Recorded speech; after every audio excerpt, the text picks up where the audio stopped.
Welcome to the Dark Path Podcast. It's been 6 weeks or so since I was able to put up a post. So let's catch up a bit. Of course, the holidays were part of the reason that I haven't been able to put anything up for the last little while. So give that its due. But the situation here in BC and with my business has been quite complicated and stressful. So the restrictions that were put into gear around December 20th or so prevented me from being able to do normal classes and train with a group of people. And so I took my holidays anyways, and then came back after New Year's and was doing private lessons for a couple weeks, and then found out on Tuesday, January 18th, that the gyms would be allowed to reopen and exercise facilities on the 20th, which is tomorrow. And so I'm going to do that, and it's sort of it's I think it's safe to assume that this is going to last for a little while, because the seasonality of this should be coming down now to some degree.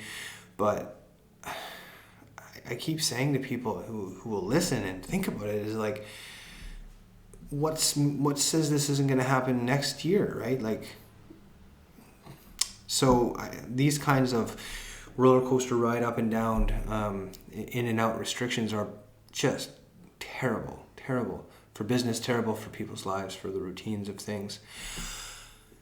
Anyway, I am going to be running classes again, so at least that's something. A bit more opening up is happening. More than simply seeing things open up, of course, the news today was that the UK is going to be dropping the majority of their restrictions, particularly the mask mandates as well as the vaccine passes for venues and such. So it's very good news. It's always, to me, I'm always greet this kind of stuff with a skeptical mind frame, because at this point, having been lied to for as long as we've been lied to, there's no reason, I believe, to just sort of take things on their face value without considering what's going on. But still, that's very much the right step, so it's something. Now, just a quick note, I will be doing more of these kinds of podcasts at least once a week. I'll be making an update. I'll call this a weekly update. Previously, when I had been doing the podcast where I was just talking myself, I had written those out in beforehand and spent a lot of time with them because it's interesting. I'm still fairly new at this, and I'm trying to frame up how I want to say what I want to say, how I want to say what I want to say, and those first few of them were on topics that were really important. I felt like it was important to flesh out those ideas really distinctly and articulate them as best I could. And so I will continue to do that. Once in a while, I'll throw up definitely a podcast where I'll get into some very specifics, and I'll have really, really made sure I'm saying exactly what I want to say. But part of this also is just the conversation. So this is an ongoing conversation, and anybody listening to it is welcome to have a comment back and make it a dialogue, because that is fun. Fun dialogues are fun. So let's get back to the idea of opening somewhat. BC is allowing my businesses like mine to open again, which it's not even notable as a particularly great thing, but it's something. But the UK one is particular. That one is interesting because that's a big pile of openings, a big amount of opening happening. And it makes me think of the importance of balance in terms of justice overall. So let's take an example. Here in British Columbia, Canada, one of our main health bureaucrats, health government officials, is a lady named Dr. Bonnie Henry.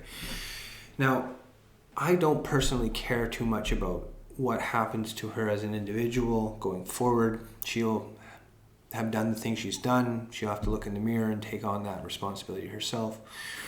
But what I'm concerned about is that people in her role as government aren't held accountable to decisions that have to be defended. You have to be able to back up why you did what you did, especially over time. I think we can all have pretty good understanding of that initial moment of fear when it hits you. You know, the pandemic just started, and what the hell is going on? What does this mean? What is, you know, that's definitely one thing, but it's never changing your view, always pushing the same, you know, perspective all the time. Never. So that's not okay. What justice means in that sense, I don't know. I don't know what the laws would be that might be applicable in any way, but some recognition of the disaster that has unfolded definitely must be processed if this is going to be something we can leave behind. You know, whatever isn't processed stays with you until it is processed. So we have this ongoing game of the politicians say this, the media repeats it, you're in the middle trying to figure it out. There are some bright sides to some of it, especially if you know how to kind of filter through your people online, people on social media. I want to give a shout out here to a particular Twitter handle, person who is Ryan SABC, just all together, RYAN SABC, all capital letters. And he's been doing a fantastic job of breaking down BC COVID data in a realistic way, and I think is 10 times more accurate and reliable than, say, Richard Zussman or what's the other names there? The reporters that just repeat what the government wants to say, the repeaters. So big shout out to him. That was some great work. Hope that continues. Now, we can go further into some crazy BC politics right now and just life right now in BC, because BC is the westernmost province of Canada and is a beautiful place. The geography, the landscape, whatever you want to call it, it's just gorgeous out here. The ocean, the mountains, we have all kinds of things. You can travel across BC and see deserts, and you can see incredible mountainscapes. And anyway, it's a wonderful place that way. But in terms of politics and people's behavior, we're definitely suffering a lot of the weight of the extreme neurotic hypochondriac style response to the world right now. And so this is a perfect example of it in a small town called Armstrong. And I think maybe in some other towns, but I can't be sure about that. Some teachers are refusing to teach kids because not enough of those kids are willing to wear masks. It's one of these things where you can't really believe it's real because it just sounds so silly and absurd. Like, you're a teacher who doesn't want to look at children's faces? Well, no, you're afraid that you're going to catch a deadly disease that you've been vaccinated against almost, and certainly if you're afraid of it that much. So why do you want to be a teacher still? What is it that you want to accomplish by being a teacher? Because if it's just a paycheck, then maybe it's time to think about something else. Which is why I did the whole podcast I did in the fall on masks in general, because the loss of the social connection that being able to see and interact with a human face allows for, which is absolutely evolved for a reason. That's a big deal, especially for children. But I mean, we all need to socialize and connect with each other. That's not just children, but children, of course, need it because it frames their entire life, their experiences of childhood. Or if they don't feel like they can connect with other people in the world, this is a terrible thing. Anyway, that is an example of something where a person isn't taking responsibility for their own fear. So I think the virus has been particularly hard for people to process as a fear because you can't see it. It's just out there, all over, anywhere. And that, if you're prone to anxiety or you've never really figured out how to develop confidence in certain ways, that can really overwhelm you. So one of the things that the mind will do inevitably, if you're constantly feeling the pressure of a free-floating and disattached, as they would say, anxiety, is it'll try to figure out a way to project that anxiety onto something else. And then that's where you get a lot of totalitarian kind of behavior, where it's just like, if you just do this thing, I won't feel anxiety. I won't feel afraid. And of course, that isn't a deal that doesn't work, because you can't get another person to make you feel anything. But you can see, anyways, in this case, that's what's happening with these poor kids. They're being forced to wear masks all day, and to just even be, in any way believe that they're at a particular risk, or that their lives need to be hindered in the way that they have been. There was a video, I saw a UK video on one of the news networks, where this young girl was talking about how much she feels she's lost in the last 2 years, and she must have been a teenager. She's 16, 17, and it's terrible. It's terrible what's happened. It really is. Those poor kids, they didn't need to go through this. We should have done better for them. So, well, that's not all. I also want to mention something else I saw, but a different Canadian province, because Canada certainly is right at the top of the lunacy pile right now. Is Quebec, which is pushing much more obviously spiteful, resentful policies, like blatantly forward. Some kids show where the kids were encouraged to say that they would call the police on people that don't want to get vaccinated, something like that, as if if any part of that made any sense or was in any way acceptable. I can't see it. I mean, how else do you create the worst outcomes of segregation and discrimination than to teach the children that the other is that bad, that just simply their existence is somehow a problem that needs to be solved? That is just, that's painful. But here we are, and this is what is going on. So it leads to what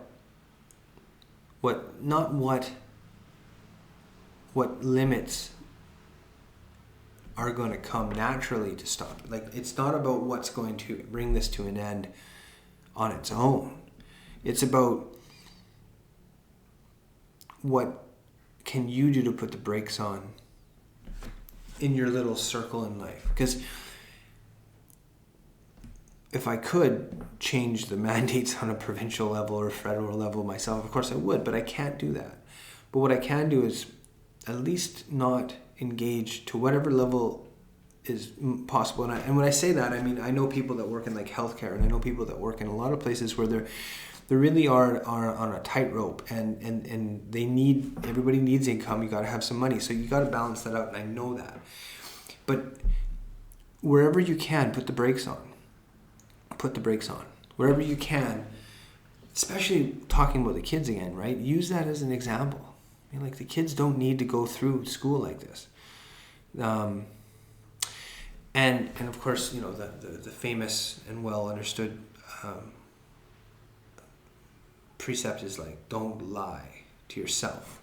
Don't look in the mirror and try to convince yourself of things that aren't true, that you know aren't true. So, that's well out there, and that's well understood out there. What also has to happen, though, is people need to be able to start reconnecting with each other in meaningful ways. So, to the people that are just terrified of getting out of their house, you're probably not listening to this anyways. But if you're shaking it off and you're starting to want to, get life happening again, get the juices flowing again. Go spend time with other people. Have a little party, have a big party.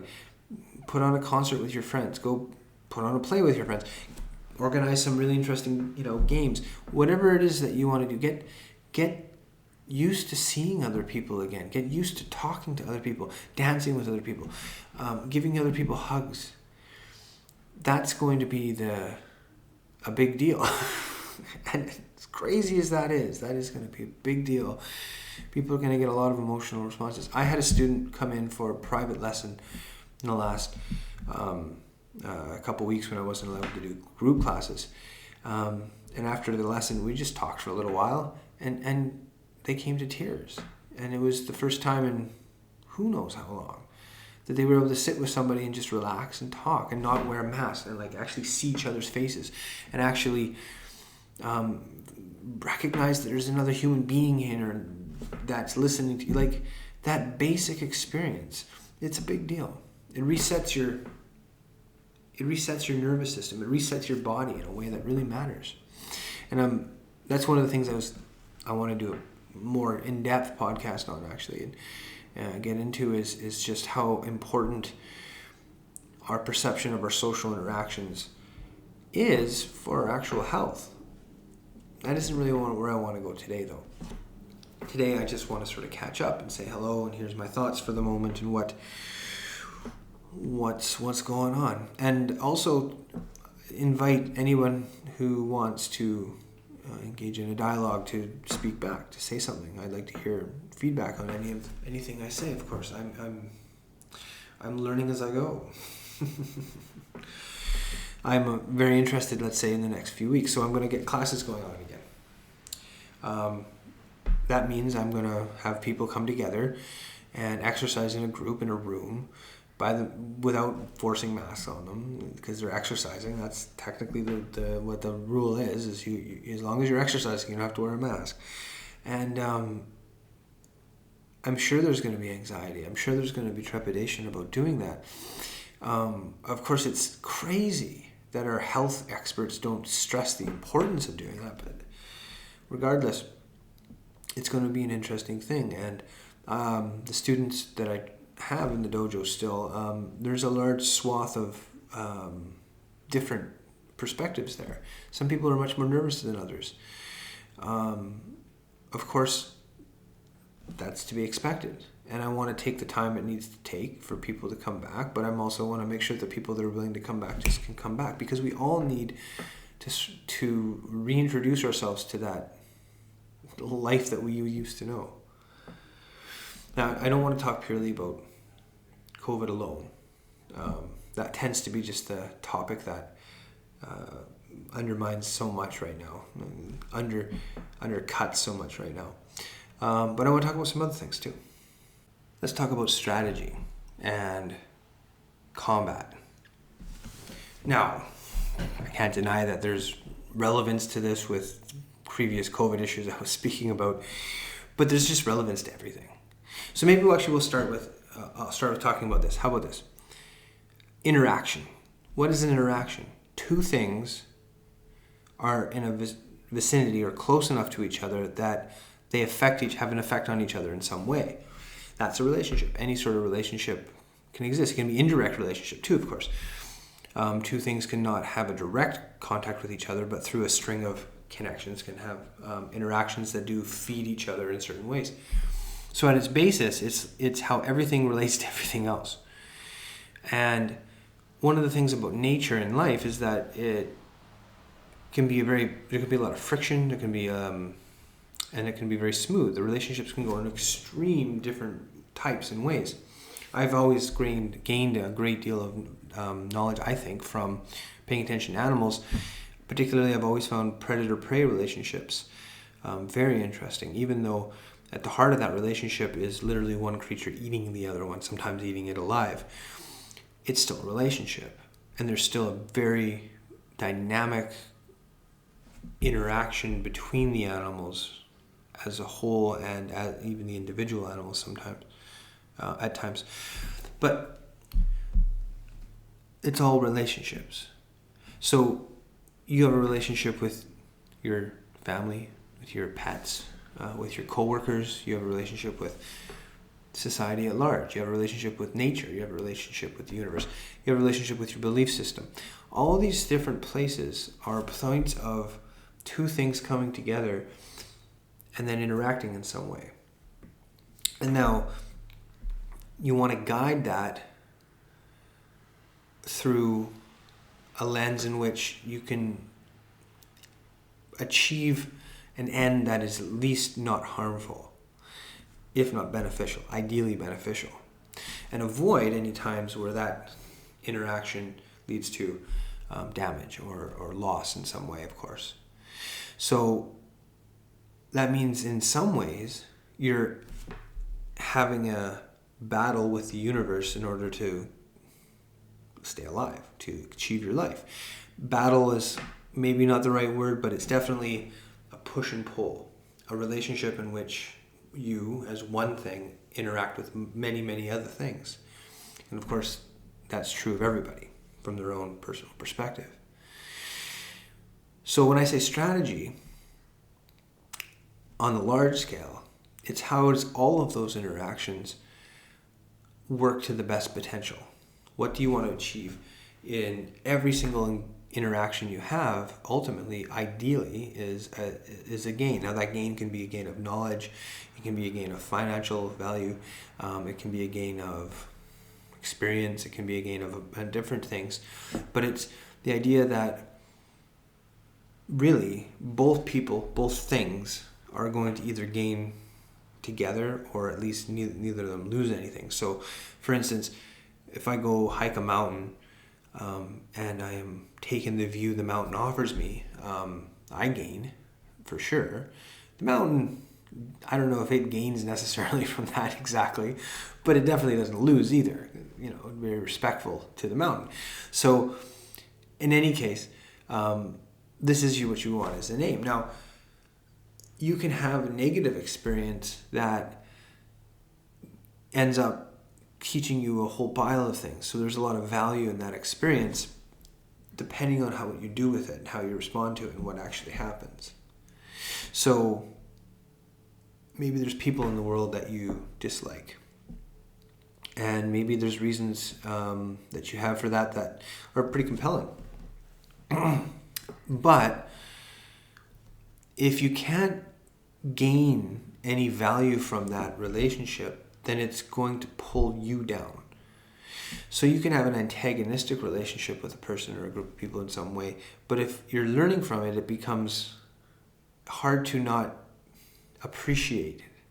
So an example would be two warriors come together for a fight, and because they're both so well trained, they both gain a tremendous insight and value in their fighting. They might walk away from that both being thankful to each other. Just as an idea, that mutual competitiveness can actually be quite valuable.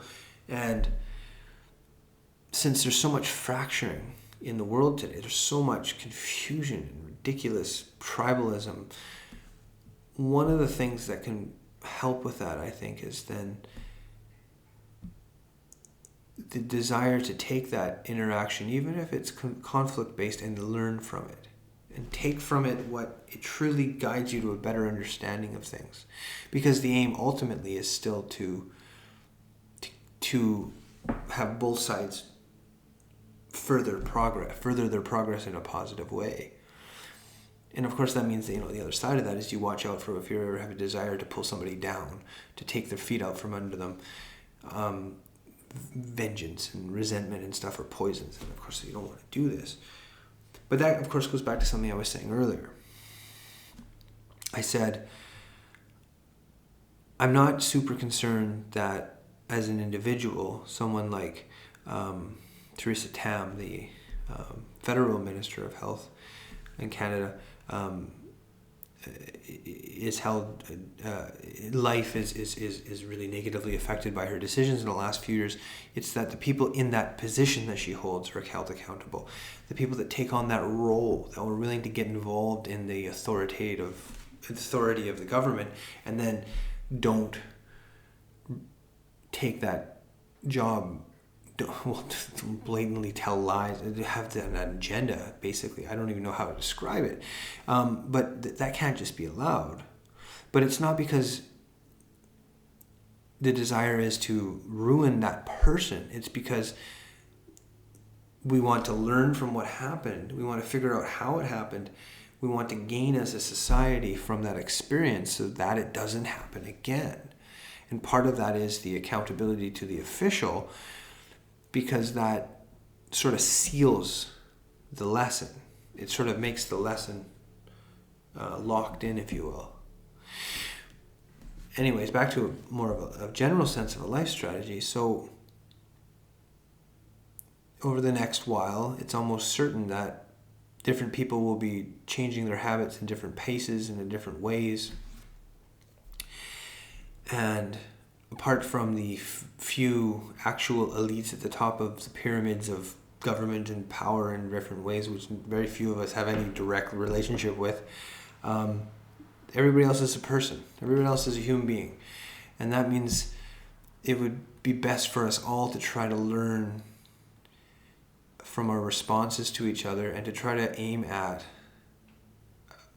reconnecting and allow ourselves to reconnect, because it'll be natural to a large degree, of course. I mean, of course we want to reconnect, but just be aware and learn and develop yourself through this process rather than kind of unconsciously stumble through it.